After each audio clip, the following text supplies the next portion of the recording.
If you're even remotely interested in gaming, then you're probably familiar with Blizzard Entertainment. While their games catalog isn't the biggest in the world, every single game they have made in recent years have been huge global success stories. But if you're grumpy and old like me, then you might remember that even before the days of Overwatch and World of Warcraft, Blizzard already knew how to make some really excellent games. The Lost Vikings is a classic in its own right, and even younger Blizzard fans might be familiar with that one, since the Vikings themselves were included as playable characters in Heroes of the Storm.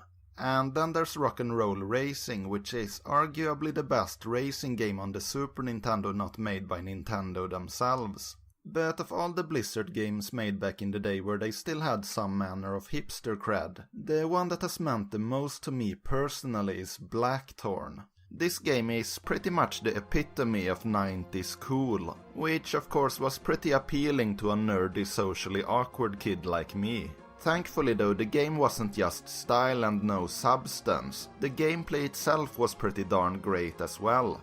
Blackthorne is a cinematic platformer like Prince of Persia or Another World. However, this game manages to avoid many of the trappings that other games in the genre tends to fall into. To use those two games I mentioned earlier as an example, Another World, as great as that game was, had a very strong emphasis on trial and error. And while it is possible to get stuck and be forced to restart a level in Blackthorne, it's much less likely to happen here. And if it does happen, it's because you screwed up something like wasting a bomb that you needed to open a door. And not because you missed some barely visible button that it's now impossible to get back to. And likewise, while Prince of Persia is an undeniable classic, it sometimes felt like the slow controls were a bigger obstacle than the actual death traps in the game.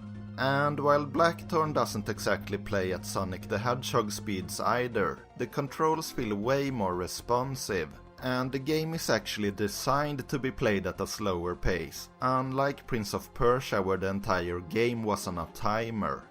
But enough comparing to other games, let's have a deeper look at Blackthorne itself now. By the way, what you're seeing here is the original PC version, but don't worry, we'll get to the other versions as well. The game has a fairly deep story by 90s platformer standards, but it doesn't really waste much time with it. You do get a really beautiful intro cinematic, as well as a few story snippets here and there during the actual game. But if you want the more in-depth backstory, then you'll have to check the game's manual. The short version is that you play as Kyle Blackthorne, a prince from the planet Thule. When Kyle was a young child, his kingdom was invaded by the orc-like armies of Qad Rasul, led by the evil warlord Sarlacc. The king sends Kyle as well as a powerful magical amulet known as the Lightstone to Earth to keep them safe. 20 years later, Kyle has grown up to become the most 90s badass imaginable. So he's transported back to Thule to finally save his people and get his revenge on Sarlacc. Like I said before, the game itself is a cinematic platformer, and it has a pretty nice and even mix of action platforming and puzzle solving. The game has a pretty interesting combat mechanic. By pressing up, you can hide in the background from most enemy attacks. However, the enemies have the same ability, so you will have to time your attacks to the few split seconds when the enemies are not attacking you but also not hiding in cover. So it's kind of like an early version of the cover system that many modern shooters use. The enemies will of course become more powerful the further you get into the game, but thankfully so will you. Your shotgun will get upgraded at key parts in the story, and without giving too much away, you will feel like a total badass by the end of the game. Outside of combat, you'll need to explore and find items you need to progress. The game is divided into levels, but they're huge open levels, so it's not always clear where you need to go next. You might need to blow up a generator with a remote control bomb, or find a portable elevator to reach a higher platform, or perhaps you simply need to find a hidden switch somewhere in the level.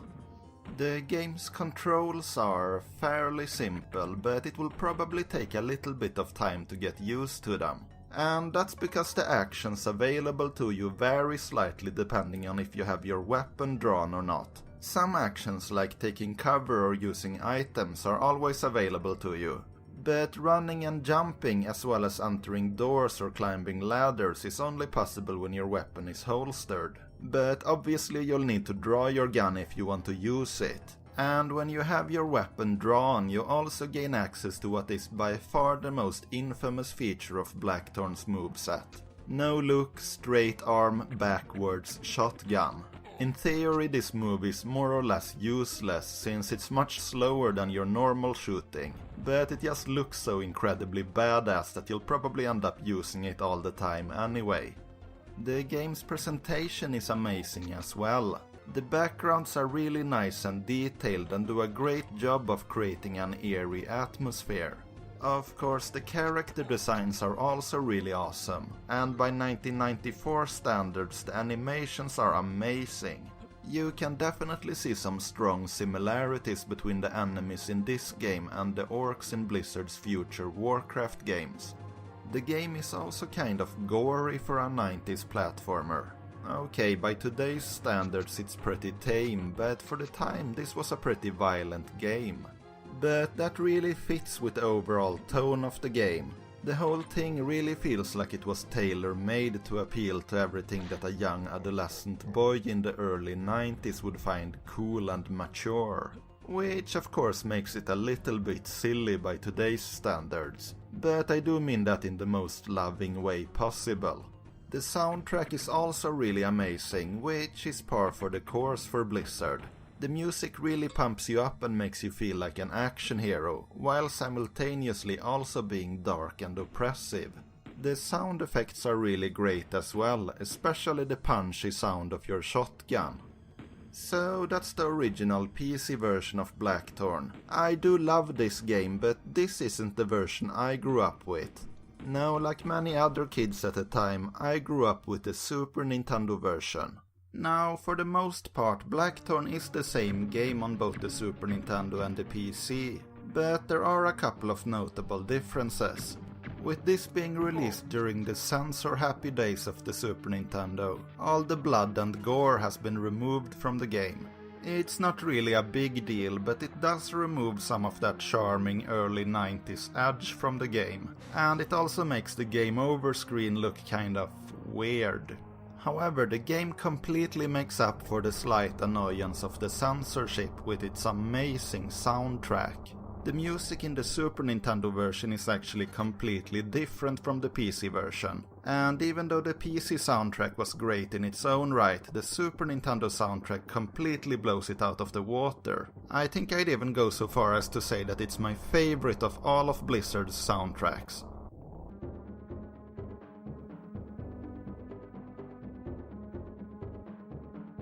Another advantage of this version is of course that you play the game with a controller instead of the keyboard. Now, like I said before, the controls on the PC weren't bad by any means. But really, given the opportunity, a platformer should always be played with a controller. I guess this is kind of a moot point today, since there are programs that let you play anything with a controller now. But back when the game was first released, you were stuck with using the keyboard controls, and as far as I know, there wasn't even any way to redefine the default key setup. You may have also noticed that the game's title was changed from Blackthorne to Blackhawk. This was only done for the European SNES version, and I'm not sure why, but my guess would be that it was some sort of copyright problem, like how Star Fox was renamed to Starwing here. I don't really mind though, I think both titles are pretty cool. Overall, I think I slightly prefer the Super Nintendo version, but it's not a huge difference. But now let's have a look at the by far most obscure release of Blackthorne. The Sega 32X version. Sadly, this version was never released in Europe, but luckily I have this very nice PAL repro here. This version came out 1 year after the Super Nintendo and PC releases, so as you might expect there have been a few changes here. But let's start with one thing that hasn't changed, and that is the gameplay. The gameplay is pretty much exactly like the Super Nintendo version, well, as long as you have a 6-button Mega Drive controller. It's still fully playable on a standard 3-button controller, but you'll have to fiddle with a few button combinations to use your inventory items. The music in this version is based on the Super Nintendo soundtrack, though it of course doesn't sound nearly as nice with the Mega Drive sound chip. But I have to say I am fairly impressed by how close they managed to get it. But enough about the similarities now, let's talk about what makes this version unique. Well, most notably there have been some pretty major changes to the graphics in this version. The game's backgrounds have to various extents been upgraded to take advantage of the additional power of the 32X. Some of the backgrounds definitely look better in this version, while others are a bit more questionable. But I do appreciate that they at least put the effort in to try to upgrade the graphics. However, any goodwill gained from the backgrounds is pretty quickly destroyed by the changes to the game's characters. Unlike the Super Nintendo version, this one isn't censored, but when you see what has happened to the actual character designs, that's not much of a consolation. Instead of the beautiful pixel art of the original releases, all the characters in this version have been remade with early 90s pre-rendered CGI. It doesn't look terrible or anything, but it's definitely a huge step down. Especially since it clashes with most of the other graphics in the game that still use the same art style as the original versions. And while I'm in the process of complaining about the characters, why the heck did they change the laugh of the orc enemies? In the Super Nintendo and the PC versions they sound menacing, but in this version they sound like Soda Popinski. I've been a bit negative about this version so far, but it does have one major advantage over the previous versions, and that is an exclusive area complete with 4 brand new levels. So while the presentation has suffered a bit, this version actually offers more content. Though being a 32X game, this is also by far the most expensive version of Blackthorne. And I'm not quite sure it's worth paying like 3 times the price for these extra levels. Though apparently the classic Macintosh release is based on the 32X version, so maybe you can get that for cheaper. But now let's finish up with what is as of this point the final version of Blackthorne, the Game Boy Advance version. In the early 2000s, Blackthorne along with its brethren Lost Vikings and Rock'n'Roll Racing got released for Nintendo's amazing new handheld under the label Blizzard Classics. I really don't have too much to say about this one that I haven't said already, since it's basically a port of the Super Nintendo version, complete with censorship. The graphics have of course lost a bit of detail when being transferred to the tiny Game Boy Advance screen. But that's really to be expected, and they do still look very good. The graphics have also been made a lot brighter to compensate for the notoriously dark screen of the original Game Boy Advance model. That does take away a bit of the gloomy atmosphere, but it's worth it to be able to actually see the screen.